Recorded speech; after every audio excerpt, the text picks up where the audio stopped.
Hi hello నమస్తే friends, welcome back to our YouTube channel KCN Telugu vlogs. ఇవాళ మన జర్నీలో 3వ రోజు అరసవెల్లిలో ఉన్నాం ఫ్రెండ్స్. మార్నింగ్ 5:55 అయింది. 5:30కి ఇక్కడ ఆల్మోస్ట్ బాగా తెల్లారింది. సో ఇక మనం శ్రీ సూర్యనారాయణ స్వామిని దర్శించుకొని మన జర్నీని ఈరోజు స్టార్ట్ చేద్దాము. లేట్ చేయకుండా ఇక దర్శనానికి వెళ్దాం పదండి. ఇప్పుడే టెంపుల్ ప్రాంగణానికి వచ్చాం ఫ్రెండ్స్. శ్రీ సూర్యనారాయణ స్వామి దేవస్థానం ముఖద్వారము 6:30కి ఓపెన్ చేస్తారంట. ఇప్పటికే క్యూ ఎక్కువగా ఉంది. ఓపెన్ చేశారు, ఇప్పుడే బయలుదేరుతున్నట్టున్నారు. సో దర్శనం ముగించుకుని తర్వాత మాట్లాడుకుందాము. ఇప్పుడే శ్రీ సూర్యనారాయణ స్వామి వారి దర్శనం టైప్ చేసుకుని బయటకు వచ్చాము ఫ్రెండ్స్.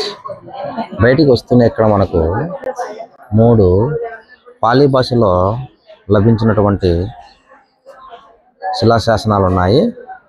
వీటి యొక్క అర్థము తెనిగించారు ఇక్కడ చూడండి. తర్వాత కాస్త స్కిప్ చేసుకొని ఈ వీడియోని ఈ పాలీ భాషలో ఏముందో చదవండి ఫ్రెండ్స్. అది వచ్చేసి 1వ శిలాశాసనము, 2వ శిలాశాసనము,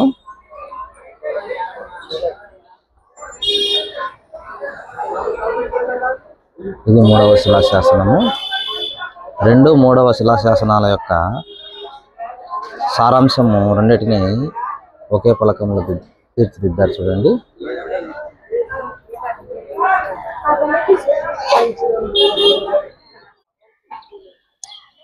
ఇంద్ర పుష్కరిణి కోనేరు ఫ్రెండ్స్. శ్రీ సూర్యనారాయణ స్వామి వారి సన్నిధికి అభిముఖంగా ఉంది.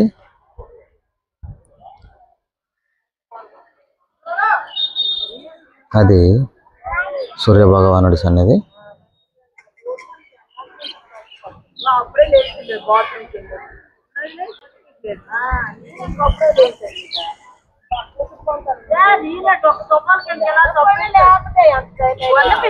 ఆ ఆర్చి పైన ఉన్నటువంటి ఆ ఒక్క సన్నివేశం ద్వారా కూర్మావతారం ఎత్తడానికి గల ప్రధాన కారణం మనకు తెలుస్తుంది చూడండి.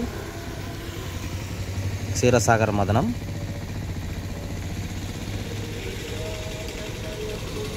శ్రీకూర్మానికి 4 కిలోమీటర్ల దూరంలో ఉన్నాం ఫ్రెండ్స్.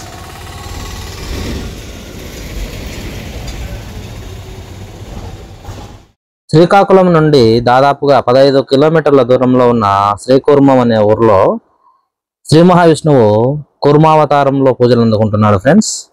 ఈ విధంగా శ్రీ మహావిష్ణువు కూర్మావతారంలో పూజలు అందుకోవడము ఇక్కడే జరుగుతోంది. దేశం మొత్తంలో ఉన్న ఏకైక కూర్మావతార గుడి ఇదే ఫ్రెండ్స్. ఈ పుణ్యక్షేత్రం యొక్క ప్రధాన ఆకర్షణ గురించి తెలుసుకుంటే ఫ్రెండ్స్, విష్ణువు ప్రముఖ దశావతారాల్లో 2వ అవతారము కూర్మావతారము. ఇక్కడ పశ్చిమముఖంగా దేవుడు ఉండి 2 ధ్వజస్తంభాలతో ప్రపంచంలో ఉన్న కొన్ని అరుదైన ఆలయాల్లో ఈ ఆలయం కూడా ఒకటి. అదేవిధంగా రోజువారీగా అభిషేకం నిర్వహించే ప్రపంచంలోని కొన్ని అరుదైన ఆలయాల్లో ఈ ఆలయం కూడా ఒకటి ఫ్రెండ్స్. దుర్గామాత వైష్ణోదేవి రూపంలో ఉన్నటువంటి మొదటి ఆలయం జమ్మూ కాశ్మీర్ రాష్ట్రంలో ఉంటే 2వ ఆలయము ఈ శ్రీ కూర్మనాథ అవతార ఆలయంలోనే ఉంది ఫ్రెండ్స్. అజంతా ఎల్లోరా గుహల మాదిరిగానే శతాబ్దాల అరుదైన కుంటి చిత్రాల్లో ఉన్న దేవాలయాల్లో ఈ ఆలయం కూడా ఒకటి. అదే కాకుండా వారణాసి, పూరీలలో మరణించిన వారి అంతిమ కర్మలు, మోక్షస్థానం నిర్వహించినట్లు ఇక్కడ కూడా నిర్వహిస్తారంట ఫ్రెండ్స్.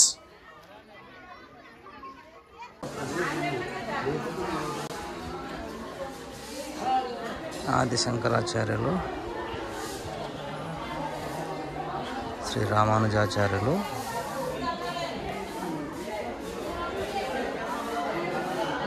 శ్రీ నరహరి తీర్థులు,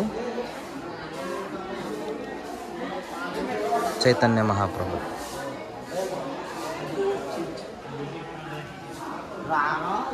శ్రీ కూర్మానందాలయంలో తాబేళ్ల పార్క్ ఫ్రెండ్స్. ఇక్కడ అన్నీ నక్షత్ర తాబేళ్ళే ఉన్నాయి.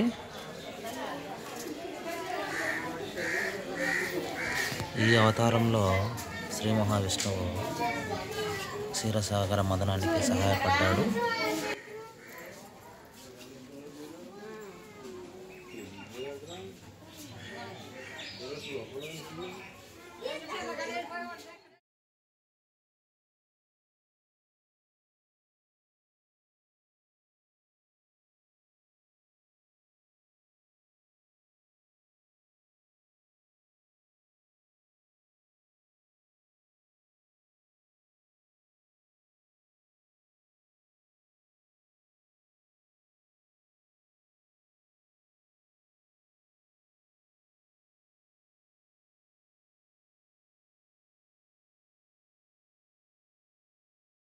శ్రీ కూర్మనాథుడిని దర్శించుకొని అక్కడి నుండి 13 కిలోమీటర్ల దూరంలో ఉన్న శాలిహుండం వచ్చాం ఫ్రెండ్స్.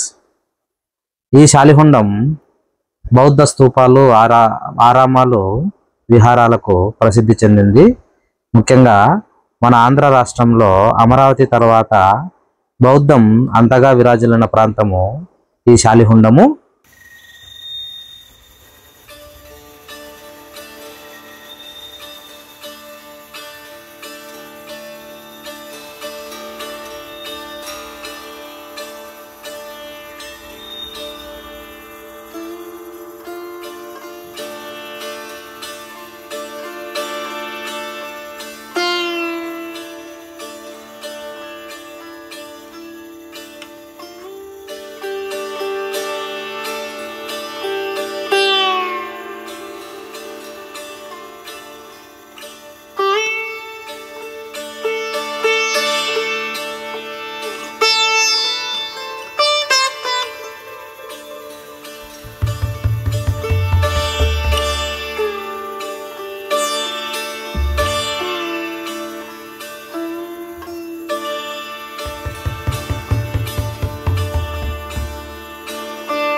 ఫ్రెండ్స్, మనం ఇప్పుడు చూస్తున్నది ప్రకృతి సిద్ధమైన గొడుగు, తాటాకుల గొడుగు.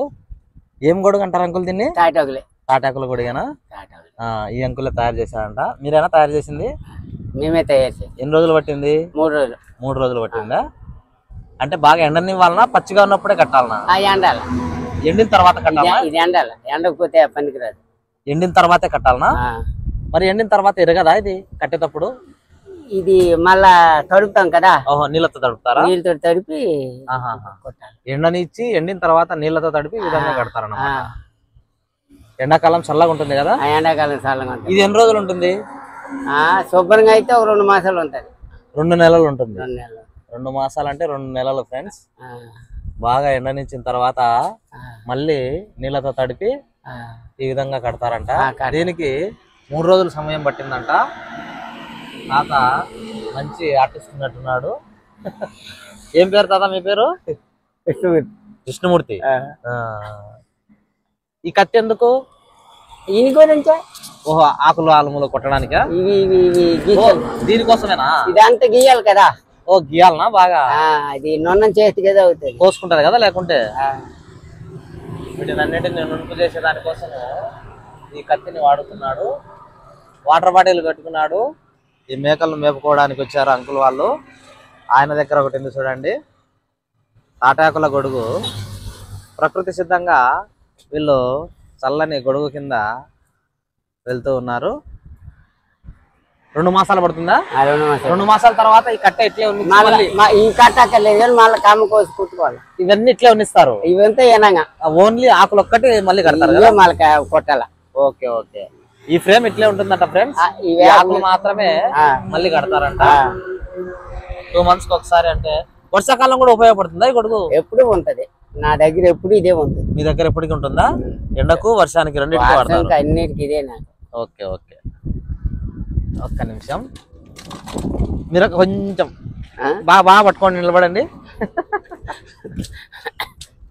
ఫోటో తీస్తా. కొంచెం వెనక్కి వెళ్తారా?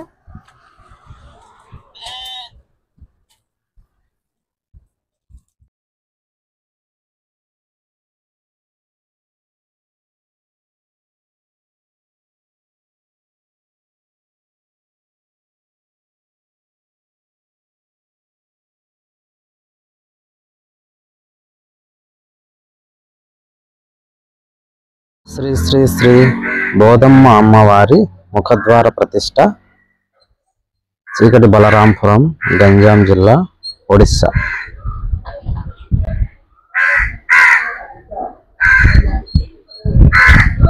ఇది మన ఆంధ్రప్రదేశ్ నుండి ఒడిస్సాలోకి ఎంటర్ అయితేనే వచ్చే మొదటి ఊరు ఫ్రెండ్స్. ఇది దాటి కొంచెం లోపలికి పోతే మళ్ళీ మన ఆంధ్ర వస్తుంది. మన ఆంధ్రాలో ఇచ్చాపురం అనే పెద్ద ఊరు వస్తుంది. ఆ ఊరు దాటిన తర్వాత నెక్స్ట్ వచ్చేదంతా కూడా ఒడిస్సా.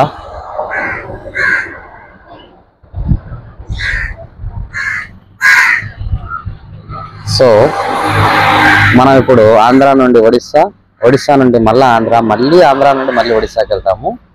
2 సార్లు ఒడిస్సాను టచ్ చేస్తాము.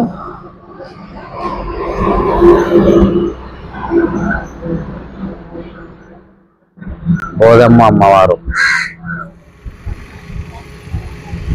ఒరిస్సాలో దారి పొడుగున ఎక్కడ చూసినా ఈ మొగల్ రేకులు కనపడుతున్నాయి ఫ్రెండ్స్.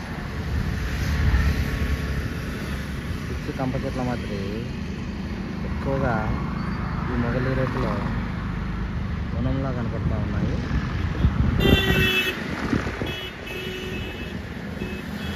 మొగలి రేకులు అదేవిధంగా ఈత చెట్లు ఆ విధంగా గుత్తులుగా కాయలు కనపడుతూ ఉన్నాయి.